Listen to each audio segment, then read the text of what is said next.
behold the great Jehovah, pilgrim through this barren land. I am weak, but thou art mighty, hold me with thy. So, brethren, today we're looking at a word from in 728b. Our God is alive. This one says, our God is alive. I will not be insensitive to the happenings in the country. It's not going well. Things are not rosy as it's supposed to be. But still, we are sure because of this one fact, our God is alive. So quickly we turn to text, Psalm chapter 46, verse 7. Psalm 46, verse 7, quickly arranged. The Lord of hosts is with us. The Lord of Jacob is our refuge. The Lord of hosts is with us. The Lord of Jacob is our refuge. If someone is with you, you know you have that assurance. Just like every one of us, we have somebody we look up to. And whenever that person is close by, you have that confidence that yes, nothing is happening. And here the Bible is telling us that the Lord of hosts is with us. And the Lord of Jacob is our refuge. Our refuge, our safety place, our dwelling place. Okay. Our God is alive. So we go to the next slide. In my introduction, I said, brethren, we live in a time when fear has become a shadow following every Nigerian.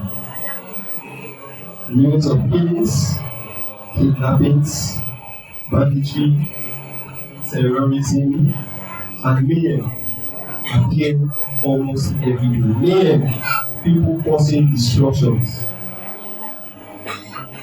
I was going through the news and we looked at what happened in Niger State. I took the account, said 50 people escaped, 253 still in captivity. And we have the staff children 3, the SS students 14, the staff members 2 up. And we saw that we still have 253 still in captivity. Just last week, we heard that those that were being kidnapped in Kwara State have been freed. That same Kwara State, there was still another case of kidnapping again. You see again what happened in Kebbi and other places. The one that was so touched that happened, I think on Thursday in Edo State, a pregnant woman and the other was kidnapped. And these people causing mayhem, the kidnapper said they needed 50 million naira. Said if they don't 50 million naira, they are going to sleep with that pregnant woman. Look at the way you smile us. Please help me. Don't do this to me, please help me. Look at. If I watch this news, my colleague will just tell me, why do you always watch this news? I say, well, I just want to know what things around. Before I don't love news though. Years ago, maybe 10, I don't love news, but I don't know, I just want to know what happenings around. And I asked him, why don't you listen to news? He told me one thing, he said, I don't want to get sad by listening to the news. They listen to the news because every time you listen to the news, you get sad. It's not happy. And that is why majority of us we keep asking this question: where is God? Does God still see what is happening? Is God still alive? And there's one thing we see in that Jeremiah 32 verse 27. It says, anything too hard for the Lord? We cannot judge God by the headlines, but rather we judge God by His word. And His word, He has shown integrity in every of His word. Habakkuk asked the same question in Habakkuk 1 verse 2. Oh Lord, how long shall I cry, and you will not hear? See, God answered to him in the next verse, in verse 5. The same answer God is telling us today. Say, watch and be utterly amazed, for I am going to do something in your days that you will not believe. Brethren, God is still alive and is still on the throne. It's not just brought by the headlines. There are a lot of discerning news, a lot of things that we don't know. But the Bible is reassuring us today, comforting us that the God we serve is still alive. I made a brief account of the hymn of 728B. We move on to the next slide, 728B. Alright, the person that wrote it was Aaron Wesley Discourse. If we have here, this is the man that wrote the hymn 728. Our God is alive. And the hymn was written in 1966 that Aaron Wesley Discourse. One of the main impulses behind writing it was the response to the philosophical movement that God is dead early in the mid-90s, 1960s. There was this movement that people had moved from the idea of God. You know, the happenings. What is happening? There's no God. But look at this man. His faith stood sharp and his faith stood so strong that he wrote this hymn. Because he promised God that if God will give him education, he's going to dedicate his life to God. And he wrote it as a testament to his faith that God, our God, is alive. And he will always proclaim this. His Christian service will always show this. See, that what is happening today, the questions, the doubts in people's mind, it's not new. It has been happening. People have been asking the question, why all these things? Why all this mayhem? Why all these distractions? Why all these destructions? What is happening?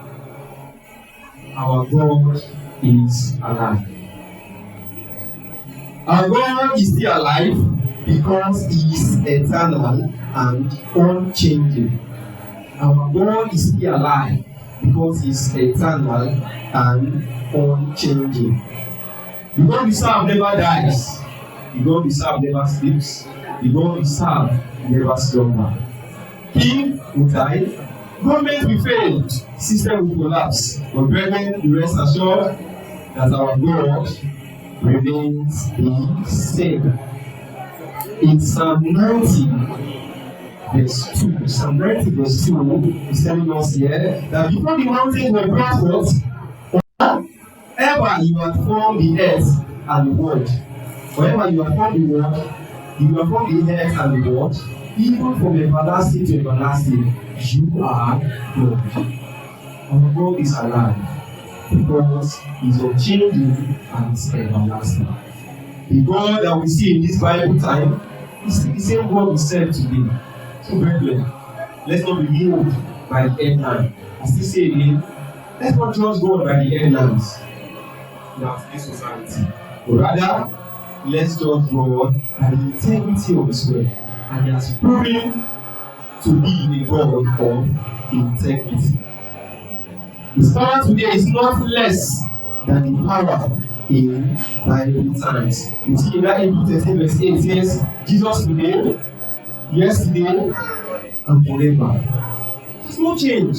God is aware of everything that we are facing. So brethren, let's keep up that hope. Just like how our brother was in discourse said, he put it into writing that our God is alive. The second outline is that our God is alive because He responds to human suffering. Our God is alive because He responds to human suffering. God saw Egypt oppression and He delivered the people.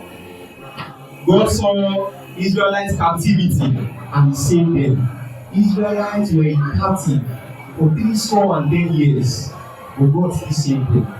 And today, the problem we are facing, the problem our country is facing today, brethren, God is very much aware of it. When we look at Exodus chapter 3, verse 7 to 8. Exodus chapter 3, verse 7 to 8. I'll read and let's listen. And the Lord God said, I have surely seen the affliction of my people, who are in Egypt and have heard their cry by reason of their taskmasters who have known their sorrows. 8. And I have come down to deliver them out of the hand of the Egyptians and to bring them up out of the land unto a good and large land, unto a land flowing with milk and honey. Let me go down to the slide. Now therefore, behold, the cry of the children of Israel has come unto me, and I have also seen the oppression with which the Egyptians oppress them. If you look at that verse 7 specifically, God said these things. That verse, I have seen, I have heard, and I know their sorrows. I have seen, I have heard, I know their sorrows. These 3 verbs is telling us something. I put it into writing. Those 3 verbs prove that God is observant, God is attentive, God is emotionally connected, and God is not indifferent. God sees everything happening. A lot of things happening in this country are not going well. We can't put lipstick to this matter. It's not fine. But the same thing God was telling Moses in time past, He's telling us again today, that He is so much aware.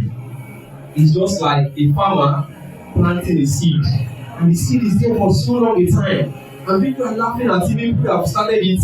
You said they planted the same time as this farmer. You're happy that what happened to your own seed? Nothing is coming up. But this is don't know. This is they know rather that behind this seed, life was already forming. It was unknown to them. So brethren, it's looking as if God is not doing anything. What is happening? But God is planning a way of escape. That escape route, God is planning for you and I, for this country, because He has seen, He has heard our cry, and He is very, very much observant of everything. He knows all that we go through, and all that has been happening in this country. Every trial, every tear rather, is being taken note of, and every prayer is recorded. Our God indeed is alive. We'll see again the next one. Our God is alive because He preserves His own even in time of danger. Our God is alive because He preserves His own even in times of danger. If you look at that, Isaiah chapter 43 verse 2. Isaiah 43 verse 2. There was something God wants us to see there. 43 verse 2 reads, let me read from verse 1. But now thus says the Lord, that created you, O Jacob, and He that formed you, O Israel. Fear not, for I have redeemed you. I have called you by your name. You are mine. When you pass through the waters, I will be with you, and through the rivers, they shall not overflow you. When you ride through the fire, you shall not be burned, neither shall the flame scorch you. Can you see there? In that verse, God did not say we will not pass through fire. But one thing God says that what is that when we pass through the fire, He did not say there will not be fire. But when we pass through this fire, He is there. Remember the 3 Hebrew men, what happened? They were in the fire. But what happened? He did not consume them. Why? Because they were the first person. The Lord is in the midst of her. The Lord is in the midst of this country. And is aware of whatever situation we are facing. When we pass through this fire, the Lord will be there to save us. I was trying to go through some live events, some live testimonies of people that came out from this bandit hand and how they were sharing their stories and how God saved them. I will just say just one of this woman. Her name is Sapian too. She was a Christian woman. She was captured while pregnant. She was beaten, she lost her baby, and ultimately brought to safety after a week. Being at captivity, according to her, she was praying silently. And she said, we kept praying in our hearts. You and I will show us the way out of the captivity. She was saved.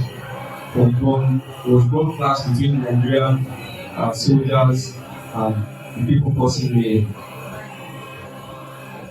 God did not say he will not be fire. God did not say he will not pass through hard times. But brethren, in that hard time, God will save us. And God will never leave us because he is there. You must remember that Psalm 46 verse 7. The text of this sermon says, "The Lord of hosts is with us." Let us take it everywhere we go. The Lord of hosts is with us. Because he is with us, no harm will befall us. And if it even comes, we know that he will describe or he will find an escape route for every one of us. The next outline says that God is alive. Because, God is alive and he will deliver Nigeria in his time. God is alive and he will deliver Nigeria in his time. Someone should read Habakkuk chapter 2, verse 3, and someone else can open Psalm 27, verse 13, and someone else can open Isaiah 61 to 2. Habakkuk chapter 2 verse 3. Yes. For still the vision awaits its time. It hastens to the end, it will not lie. If it seems slow, wait for it. It will surely come, it will not delay. Can you see? The vision is for an appointed time. Though it's tarry, wait for it. You don't have anything to do. You rely on government. Government die. Even though the vision might tarry, brethren, you should wait for it. The same question Habakkuk asked God, how long shall we suffer? If you look at the book of Habakkuk, just like dialogue between man and God. Habakkuk was talking, conversing with God. And God was telling him, don't worry, I will do this. In your own time, you will see this. In your own time, in our time, we will see this country taking its shape and taking its form as God has designed it. Just like something, brethren, I don't know if you've ordered for something, and let's say you've ordered for something online and it didn't stop. Can we say that thing is no longer available? No. It's not yet in your possession because that thing is in transit. It's somewhere yet to be delivered. The same thing. Every tear has been noticed, and every of our prayer has been recorded. God is working just like that statement. He's in transit, and he, at his own appointed time, will deliver us. We should wait for him because, brethren, our God is alive. Has anyone seen that Psalm 27, verse 13? Psalm 27, verse 13. Yes, read. Alright. I believe that I shall look upon the goodness of the Lord in the land of the living. Psalm 27, verse 13. I would have fainted unless I had believed to see the goodness of the Lord in the land of the living. I would have fainted, I would have died unless I had believed. Can you see that? What is the essence of we saying we are Christians if we have no belief in God? Because we are scared of the headlines. We are scared of the happenings. Somebody was saying, it has happened in this, it has got into a new state. We don't know when next they are going to strike. But one thing, just like the psalmist has said, he would have fainted unless he had believed in God. Because we believe in God, we will not be consumed. Because we believe in God, there is an assurance. Because we believe in God, there is hope. God is still making way. God is still planning ways on how to save us. But let's be rest assured. Just as what happened in the early mid-1960s, people had moved from the idea of God. There's no God. And even there, the New Time magazine has to write it in their cover page. Is God alive? And you see, a man stood out. And today, the song everywhere. And God is alive. Because like, God gave me education. I know He's alive. God has done this for me. I know He's alive.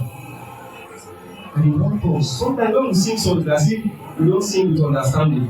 Because when we sing, we acknowledge each other. Our God is alive.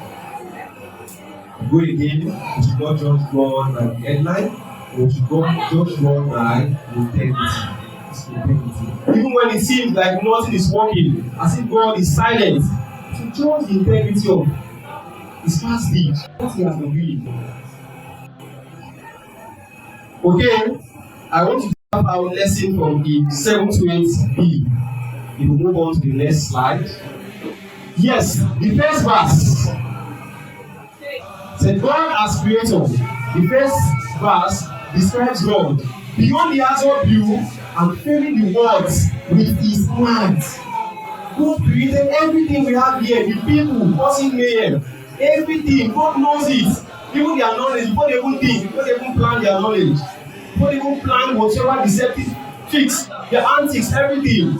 God knows them all. Because He was there even before them. That is the God we serve. And this man was aware of it. That's why he put it into writing. And at the time, he was not even too well. I think he was losing his sight. But he still wrote the song and other 15 songs. Because his faith stands strong. In that verse 2, he described God as a revealer. He talks about how God spoke through the prophet and now speaks through His inspired word. We are only this word of life. Him, the Psalm said, God is bringing us to heaven, telling us that don't worry, I am still in charge. My plan is not coming out to you, but wait for it. You see it. The vision, every one of us envision good things. We are looking at that beautiful Nigeria. We are looking at the safe environment and enabling environment. The same thing God was telling the child in time past, that wait for it, you will see it. God has revealed Himself to us, and He has shown us in several accounts. I think we've said it before. I don't know if you've been given a pamphlet. The pamphlet has nothing to talk about salvation. Everything in that pamphlet was just testimonies of how God has saved people. Believe me, we just give out time, like 1 hour or 2. People just give testimonies, and we will see that our God is alive. He's doing a lot of things. The next one says, God as sustenance. God as sustainer. There is reflection on God holding the gem within His hand. This gem within His hand means the life. God holds the life within His hand. And God is the only one that can sustain life within that verse 3. He is alive. He will sustain our life. We should not be driven by the headline.